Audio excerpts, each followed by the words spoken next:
Life, cell को fundamental unit of life क्यों कहते हैं, इस बारे में आपको लास्ट क्लास में बताया गया था।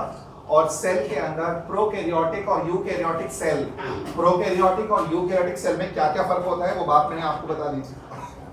देन यूकैरियोटिक सेल की जब हम बात करते हैं बेटा, यूकैरियोटिक सेल में आप बच्चों को बताया था what are the various component. इसमें याद करिए मैंने आपको सेल वॉल बताया था, सेल मेम्ब्रेन के बारे में हमने जिक्र किया था, हमने उसके बारे में, उसके बाद सेल मेम्ब्रेन के बाद प्लाज्मा मेम्ब्रेन के बाद हमने माइटोकॉन्ड्रिया भी हमने डिस्कस कर चुके हैं।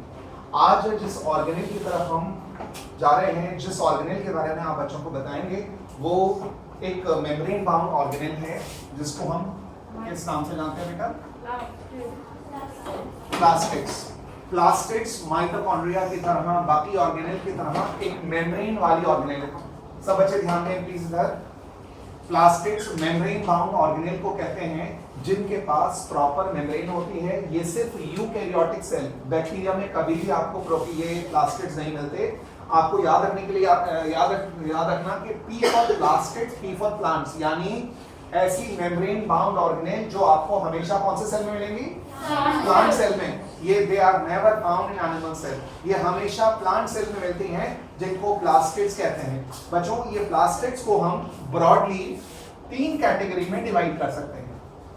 प्लास्टिड्स को हम 3 कैटेगरी में डिवाइड करते हैं बेटा। एक प्लास्टिड होते हैं कौन से? क्लोरोप्लास्ट। एक होते हैं क्रोमोप्लास्ट और एक होते हैं कौन से?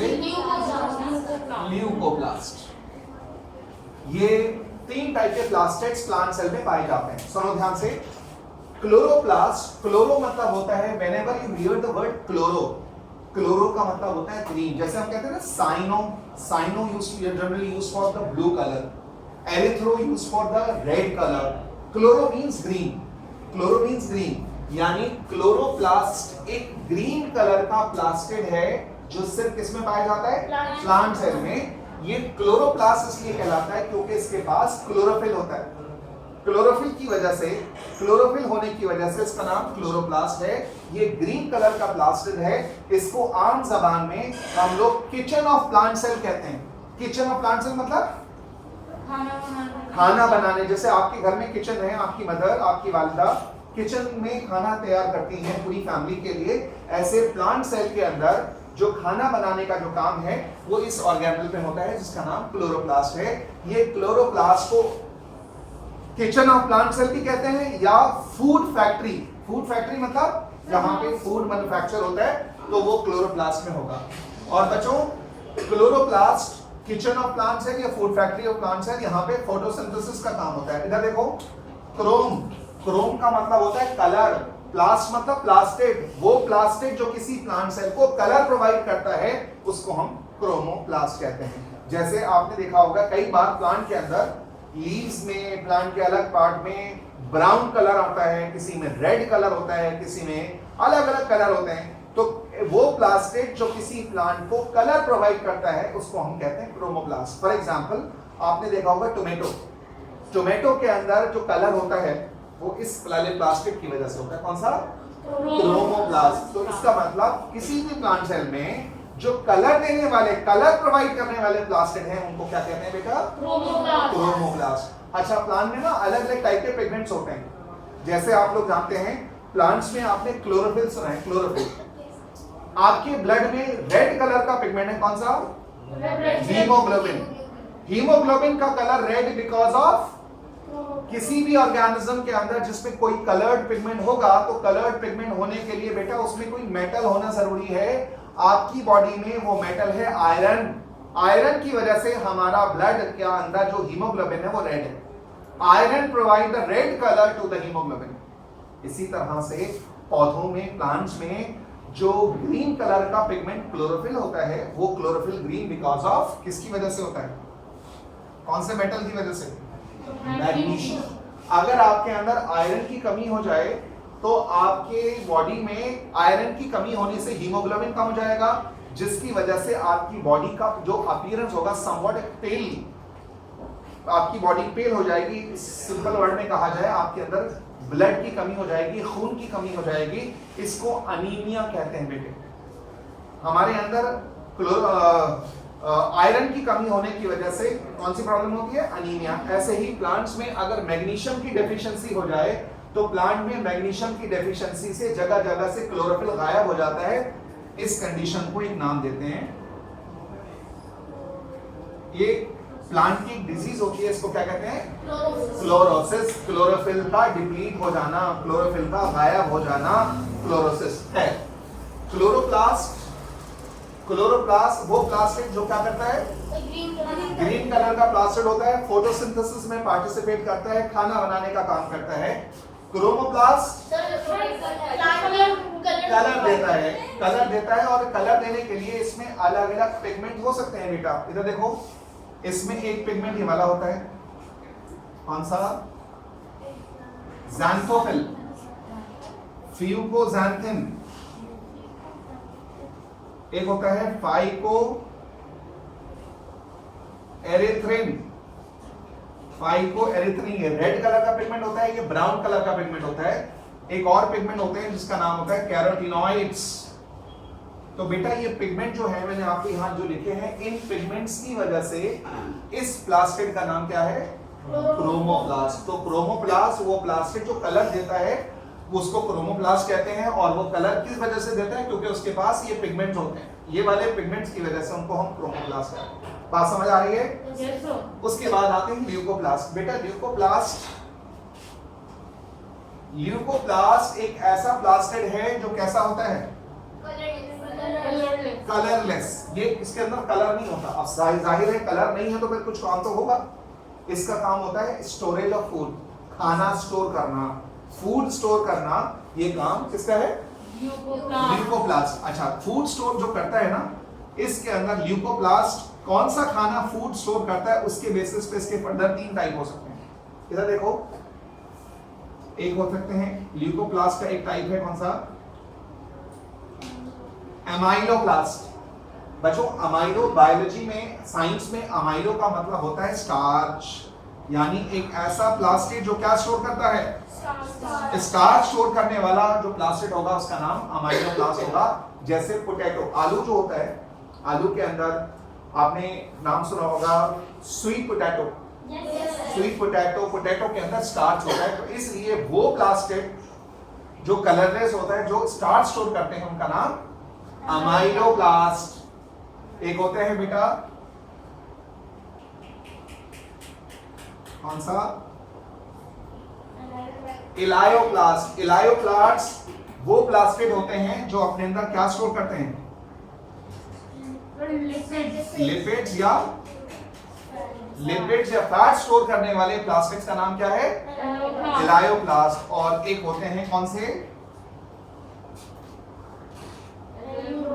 एल्यूरोप्लास्ट। वो प्लास्टिड जो किसको स्टोर करते हैं बेटा? प्रोटीन। प्रोटीन स्टोर करने वाले प्लास्टिड का नाम क्या है?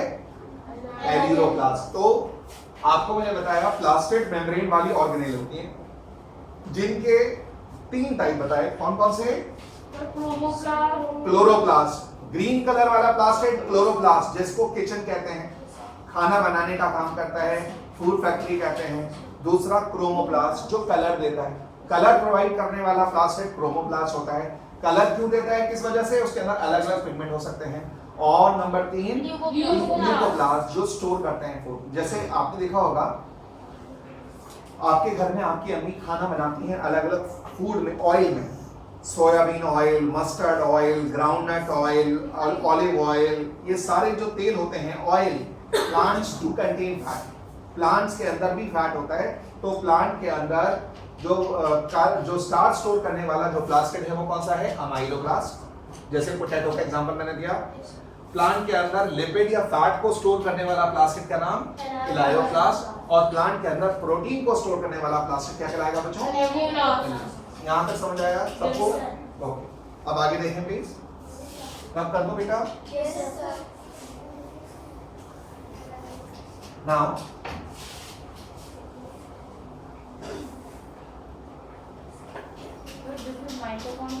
no, this is not mitochondria.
बेटा ये ध्यान दीजिए, ये जो ऑर्गेनेल आपके सामने ये ऑर्गेनेल जो बनाई है इसका नाम क्या है? ये क्लोरोप्लास्ट, जिसको हम कॉमनली किस नाम से जानते हैं? Sir kitchen of plant cell, kitchen भी कहते हैं या फूड फैक्ट्री भी कहते हैं। बोलिए सर, इसमें देखिए बेटा, इसके अंदर ये वाला जो पार्ट है इसको हम कहते हैं आउटर मेम्ब्रेन। आउटर मेम्ब्रेन, अंदर वाली जो लेयर है इसका नाम इनर मेम्ब्रेन होती है। और इसके अंदर एक लिक्विड, एक जेली लाइक फ्लूइड इसके अंदर प्रेजेंट होता है, इसका नाम क्या है बेटा? स्ट्रोमा। स्ट्रोमा। और ये जो पूरा जो स्टैक आपको नजर आ रहा है, एक के ऊपर एक जो स्टैक्स लगे हुए हैं, एक के ऊपर एक जो ढेर लगा हुआ है, एक के ऊपर जो पैकेट्स हैं, packets one by over the other, ये जो स्टैक पूरा का पूरा है, इसको हम कहते हैं क्या? क्या कहते हैं? Granum. Plural is grana, singular is granum. एक पैकेट का स्टैक पूरा का पूरा, ये जो पैकेट्स का जो स्टैक है इसको ग्रेनम कहते हैं, और बहुत सारे स्टैक्स को ग्रेना कहते हैं। और इसके अलावा ये जो एक पैकेट है बेटा, इस पैकेट का नाम होता है, क्या कहते हैं इसको? थाइलाकॉइड, विच कंटेन,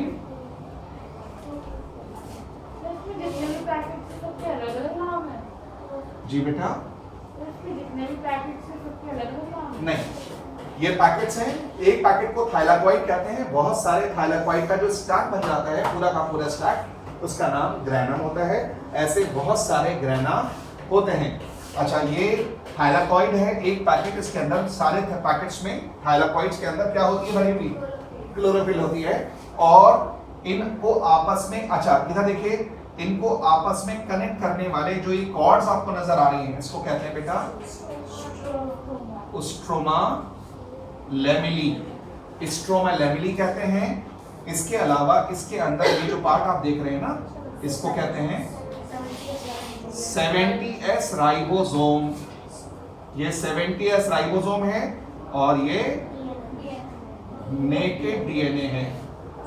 तो पहली बात तो आपने देखा, ये क्लोरोप्लास्ट, ये पूरी की पूरी जो ऑर्गेनेल आपको नजर आ रही है क्लोरोप्लास्ट, जिसको हम commonly kitchen of plant cell कह रहे हैं, जो खाना बनाने का काम या फूड फैक्ट्री है हमारी बॉडी में, प्लांट्स के सेल के अंदर फूड मैन्युफैक्चर करने का काम ये ऑर्गेनेल करती है, जिसका नाम क्लोरोप्लास्ट है। एक प्लांट सेल में कितने क्लोरोप्लास्ट होते हैं बच्चों? How many chloroplast? ये वाली ऑर्गेनेल एक प्लांट सेल में कितनी होती है? इसकी फिक्स नहीं है, ये नंबर वेरी करता है। नंबर ऑफ क्लोरोप्लास्ट वेरी करता है। अच्छा, एक बात आप बताएं, अगर सपोज यू आर प्रोवाइडेड, आपको लैब में आपकी टीचर आपको लैब में एक पॉटेड प्लांट प्रोवाइड करें, एक पॉटेड प्लांट प्रोवाइड करें, और उस प्लांट को, दो प्लांट को प्रोवाइड करें आपको, और आपको उन दोनों प्लांट्स को देखकर ये कहा जाए कि आपसे पूछा जाए इनमें से एक सन लविंग प्लांट है और एक शेड लविंग प्लांट है, तो आप दोनों प्लांट्स में डिस्टिंग्विश कैसे करेंगे? हाउ यू डिस्टिंग्विश कि इन दोनों में से एक शेड लविंग प्लांट है और एक सन लविंग प्लांट है? How you distinguish between the two? दोनों प्लांट्स में आप डिफरेंस कैसे बताएंगे अगर एक शेड लविंग है और एक सन लविंग है? आपको लैब में आपको टीचर आपको प्रोवाइड कर रहे हैं दो प्लांट, उसमें शेड लविंग और सन लविंग पहचान करनी है, कैसे पहचानेंगे? ज्यादा अच्छा बेटा, लीफ के अंदर जो कलर होगा, लीफ का कलर ज्यादा डार्क ग्रीन होगा किसमें? जो शेड में होते हैं उनके अंदर क्लोरोफिल का जो लीफ का कलर डार्क ग्रीन होता है, जो शेड जो सनलाइट में होते हैं, सन लविंग होते हैं, उनका लीफ कलर लाइट ग्रीन होता है। तो बहरहाल नंबर ऑफ क्लोरोप्लास्ट किसी भी प्लांट सेल में फिक्स नहीं है, घटते और बढ़ते वेरी करते हैं। अच्छा, माइटोकॉन्ड्रिया की तरह इस ऑर्गेनेल के अपने इस ऑर्गेनेल के पास भी अपना खुद का डीएनए होता है, और इधर देखिए राइबोसोम भी होते हैं और डीएनए भी होता है। तो डीएनए और राइबोसोम होने की वजह से ये ऑर्गेनेल अपने आप को डिवाइड करने की प्रॉपर्टी रखता है माइटोकॉन्ड्रिया की तरह। माइटोकॉन्ड्रिया की तरह इसके पास भी प्रॉपर्टी है, ये डिवाइड कर सकता है, तो इसलिए इसको भी माइटोकॉन्ड्रिया की तरह सेमी ऑटोनॉमस ऑर्गेनेल कहा जाता है। माइटोकॉन्ड्रिया की तरह इसको भी सेमी ऑटोनॉमस ऑर्गेनेल कहा जाता है, क्योंकि इसके अपने खुद का डीएनए भी होता है और अपने इसके पास राइबोसोम्स की वजह से इसको सेमी ऑटोनॉमस ऑर्गेनेल कहा जाता है। आगे सुनिए प्लीज। बेटा फोटोसिंथेसिस के अंदर दो स्टेप होते हैं। देखिए फोटोसिंथेसिस के अंदर दो स्टेप होते हैं। एक स्टेप होता है कौन सा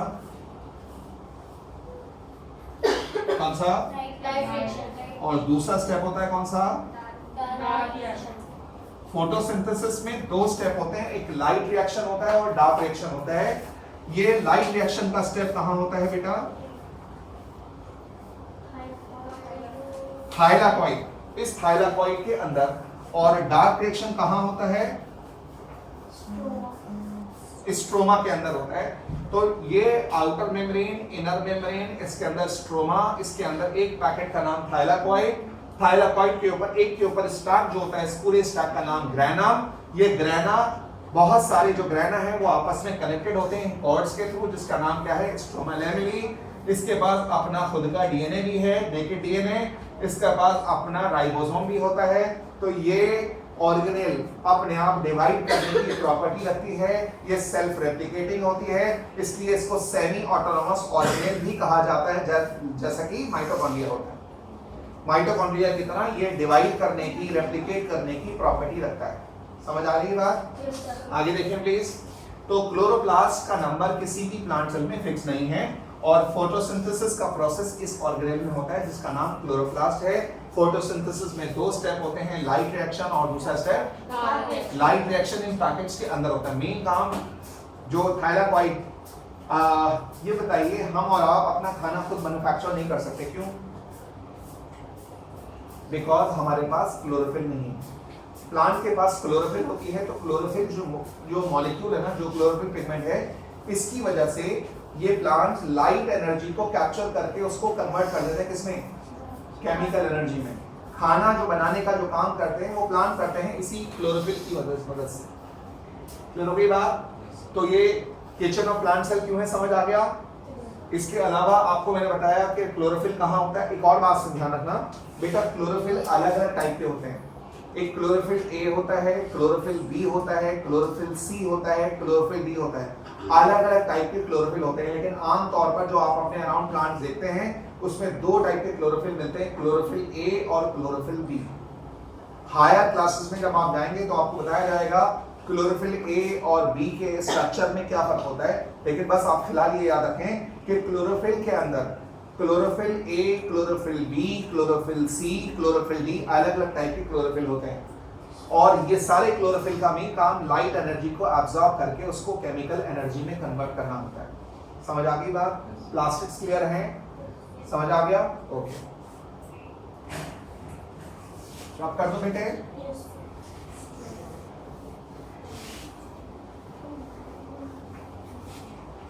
अब उसके बाद क्लोरोप्लास्ट के बाद हम एक नेक्स्ट ऑर्गेनेल की तरफ आ रहे हैं, वो है कौन सा? न्यूक्लियस।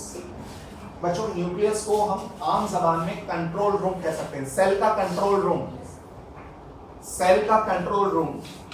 जैसे आपके स्कूल के अंदर ऑफिस है, सारे स्कूल की एक्टिविटीज को वहां से बैठ के कंट्रोल किया जाता है। प्रिंसिपल ऑफिस है, वो कंट्रोल सेंटर है पूरे स्कूल को ऑर्गेनाइज करने वाला। इसी तरह से हमारे कंट्री में पार्लियामेंट है। पार्लियामेंट वहाँ सारे डिसीजन, पूरी कंट्री के जो डिसीजन है वो लेने के लिए वो कंट्रोल सेंटर है, पूरी कंट्री को चलाया जाता है वहाँ से बैठकर। इसी तरह से हमारे सेल का जो कंट्रोल रूम है, जो कंट्रोल सेंटर है, वो कौन सा है?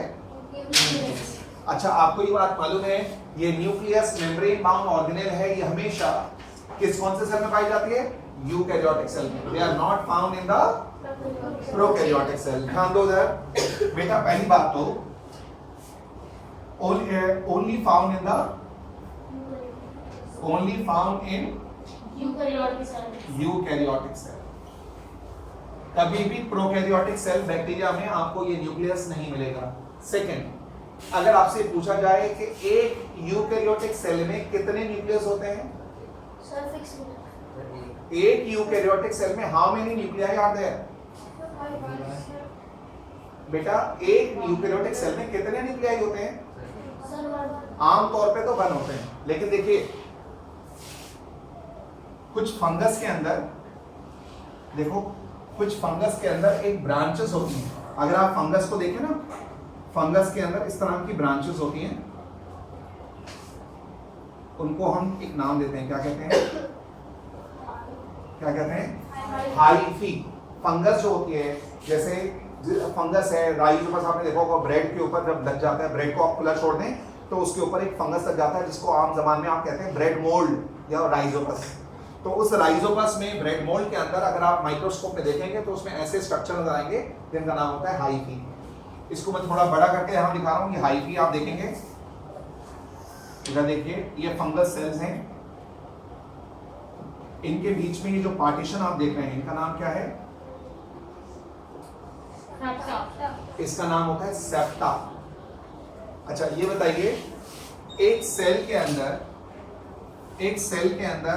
यूकैरियोटिक सेल, उसके अंदर एक कंटेंट, इसके अंदर कंटेंट भरा होता है, इसका नाम होता है साइटोप्लाज्म। उसके अलावा इसके अंदर न्यूक्लियस होता है, न्यूक्लियस के अंदर होता है न्यूक्लियोप्लाज्म। साइटोप्लाज्म और न्यूक्लियोप्लाज्म को मिलाकर एक टर्म इस्तेमाल करते हैं, क्या कहते हैं, protoplasm. This is the protoplasm. देखिए, तो ये एक हाइफी है, फंगस का हाइफी मैंने बनाया है, इसके अंदर बीच में पार्टीशन है, इसका नाम सेप्टा है, और इसमें ये क्या है बच्चों, ये क्या है, न्यूक्लियाई। न्यूक्लियस सिंगुलर है, प्लूरल इज न्यूक्लियाई।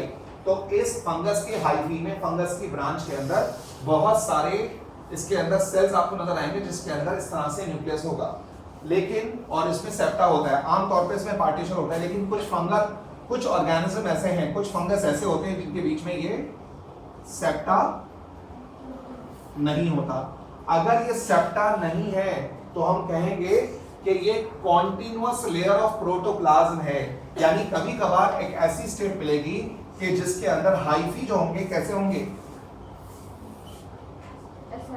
क्या एसेप्टेड, मतलब सेप्टा नहीं है, पार्टीशन नहीं है, वॉल नहीं है, बगैर वॉल वाले सेप्टा अगर हो, मतलब सेप्टा नहीं है, तो उस कंडीशन में ये कंडीशन आपको नजर आएगी। तो यहां पर हम कहेंगे ये एक लगातार एक कॉन्टिन्यूअस लेयर है प्रोटोप्लाज्म की, जिसमें बहुत सारे न्यूक्लियाई फैले हुए हैं, स्कैटर्ड है। तो आमतौर पर एक सेल में एक न्यूक्लियस होता है यूकैरियोटिक सेल में, लेकिन कभी कभार कुछ केसेस में, फंगस में, कुछ ऑर्गेनिज्म के अंदर ऐसा कॉन्टिन्यूअस लेयर ऑफ प्रोटोप्लाज्म नजर आएगा जिसके अंदर आपको बहुत सारे न्यूक्लियाई इसमें फैले हुए स्कैटर्ड नजर आएंगे। बात समझ आ गई या नहीं? फिर ये तो न्यूक्लियाई की बात हुई। अच्छा, अब सवाल ये है कि ये न्यूक्लियस सेल के अंदर, यूकैरियोटिक सेल में कहां होता है, न्यूक्लियस सेल में कहां लोकेटेड होता है? तो as far as the location of nucleus is concerned, देखिए एनिमल्स, प्लांट सेल अगर है, प्लांट सेल में न्यूक्लियस कभी भी सेंटर में नहीं होता। प्लांट सेल के अंदर ज्यादातर स्पेस कौन ऑक्यूपाई कर लेता है? वैक्यूल ऑक्यूपाई कर लेता है। तो जिसकी वजह से आमतौर पे जो न्यूक्लियस होता है यूकैरियोटिक सेल में, प्लांट सेल में एक तरफ ड्रिफ्ट हो जाता है, एक तरफ शिफ्ट हो जाता है। प्लांट सेल में न्यूक्लियस कभी भी सेंटर में नहीं हो सकता, लेकिन हाँ एनिमल सेल में it may be found in the centre. Animal cell में फिक्स नहीं है, it floats, it swim inside the cytoplasm. ये साइटोप्लाज्म में तैरता है, स्विम करता है, इसकी पोजीशन फिक्स नहीं है। अगर आप सेंटर में बनाते हैं हर्ज नहीं है, लेकिन कोई फिक्स पोजीशन नहीं है। समझ आ गई बात? तो अच्छा, अब जैसे सेल की डिस्कवरी किसने की थी? रॉबर्ट हुक ने। और लिविंग सेल को किसने देखा था? एंटन लेवनहॉक ने देखा था। ऐसे ही पहली बार न्यूक्लियस को सबसे पहली बार ऑब्जर्व किया गया था किसने? Robert brown. रॉबर्ट ब्राउन ने पहली बार न्यूक्लियस को देखा था। अब जरा देखिए न्यूक्लियस क्या है, न्यूक्लियस के अंदर स्ट्रक्चर कैसे होते हैं वो जरा देखें बच्चों। न्यूक्लियस के अंदर अगर न्यूक्लियस का अल्ट्रा स्ट्रक्चर आप देखेंगे,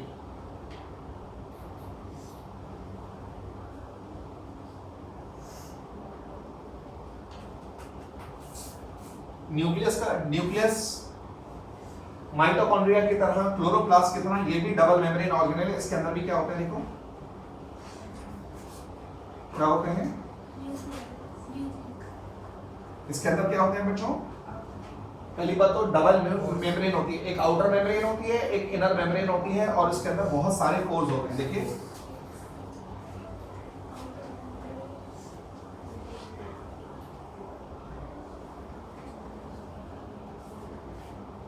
outer nuclear membrane, inner nuclear membrane, और इसके अंदर जो पोर्स आपको नजर आ रहे हैं इनको हम क्या कहते हैं बेटा? Nuclear pore. और इसके अंदर एक जेली लाइक लिक्विड भरा हुआ है अंदर, उसका नाम क्या है? न्यूक्लियोप्लाज्म। और इसके अंदर एक थ्रेड लाइक स्ट्रक्चर आप देखेंगे, इसका नाम होता है क्रोमेटिन फाइबर या क्रोमेटिन नेटवर्क। Chromatin fibre. और इसके अलावा इसके अंदर एक डार्क मेम्ब्रेन, विदाउट मेम्ब्रेन, एक स्फेरिकल स्ट्रक्चर होता है, इसका नाम क्या होता है? क्या कहते हैं इसको? न्यूक्लियस। तो न्यूक्लियस के अंदर अगर आप न्यूक्लियस के देखें, प्लांट सेल का हो, एनिमल सेल का हो, फंगस सेल का हो, न्यूक्लियस होगा ना, उसके अंदर न्यूक्लियस में दो मेम्ब्रेन होती है, लेयर होती है। देखो, एक आउटर मेम्ब्रेन होती है, एक इनर मेम्ब्रेन होती है, और इसके अंदर बहुत सारे पोर्स होते हैं बेटा, उसका नाम क्या है? Nuclear pores. ये न्यूक्लियर पोर्स क्या करते हैं? न्यूक्लियर पोर्स का काम होता है एक्सचेंज ऑफ मटेरियल। मतलब इसके बाहर इसके अंदर जो लिक्विड है उसका नाम न्यूक्लियोप्लाज्म, और इसके बाहर कौन सा है? साइटोप्लाज्म। तो न्यूक्लियोप्लाज्म और साइटोप्लाज्म के बीच में कुछ मटेरियल का एक्सचेंज अगर करना है तो वो किसके थ्रू होती है? इन पोर्स के थ्रू। न्यूक्लियर पोर्स अलाउ करते हैं साइटोप्लाज्म के कुछ कंटेंट को न्यूक्लियस में जाने के लिए, और न्यूक्लियस के कुछ कंटेंट को साइटोप्लाज्म में पहुंचाने के लिए ये न्यूक्लियर पोर्स होते हैं। इसके अंदर मैंने आपसे कहा लिक्विड भरा होता है, इसका नाम न्यूक्लियोप्लाज्म है, और इसके अंदर एक बारीक सा एक फाइबर होता है जिसका नाम है क्रोमैटिन। क्रोमैटिन। जिस वक्त सेल डिवाइड करने की पोजीशन में नहीं है, जिस वक्त सेल डिवाइड नहीं कर रहा होता, जिस वक्त सेल रेस्ट कर रहा होता है, उस वक्त उसके अंदर ये थ्रेड मिलता है जिसका नाम क्या है? Chromatin fibre. क्रोमैटिन फाइबर एक थ्रेड लाइक स्ट्रक्चर, एक बारीक सा एक फाइन फाइबर होता है जो कि अंदर सेल के न्यूक्लियस में पाया जाता है। कब पाया जाता है? जब सेल डिवीजन स्टेट में नहीं होता, उस वक्त ये इस क्रोमैटिन फाइबर नजर आता है। अच्छा, अब उसके बाद जब सेल डिवाइड करने लगेगा तो कुछ सिचुएशन ऐसी होती है, जब सेल के अंदर डिवीजन वाली स्टेट आती है, डिवीजन वाली स्टेट में देखो, जब सेल डिवाइड कर रहा होता है तो उसके अंदर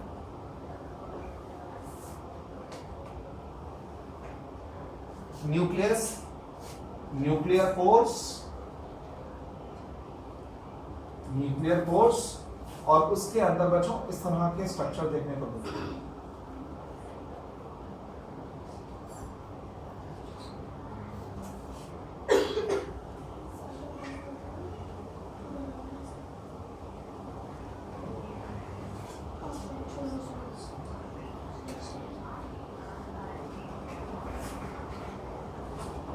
ये जो स्ट्रक्चर आप देख रहे हैं ना इसके अंदर, ये क्या है? इनको क्या कहते हैं बेटा? ये क्रोमोसोम्स। यही सेल देखो, न्यूक्लियस के अंदर थ्रेड लाइक फाइन फाइबर है, इसका नाम क्या बताया? Chromatin fibre. कब मिलेगा? जब सेल डिवाइड नहीं कर रहा, उस वक्त आपको ये क्रोमैटिन फाइबर मिलेगा। जब सेल डिवाइड कर रहा होता है, डिवीजन वाली स्टेट में होता है, तो उस वक्त ये ट्रांसफॉर्म होकर किसमें कन्वर्ट हो जाता है? क्रोमोसोम। मेरी बात समझ आ रही है? क्रोमोसोम समझ आ रहा है? चाहे क्रोमैटिन हो, चाहे क्रोमोसोम्स हो, चाहे क्रोमैटिन या क्रोमोसोम, दोनों के दोनों जेनेटिक मटेरियल हैं। दोनों किस चीज से बने होते हैं बच्चों? डीएनए।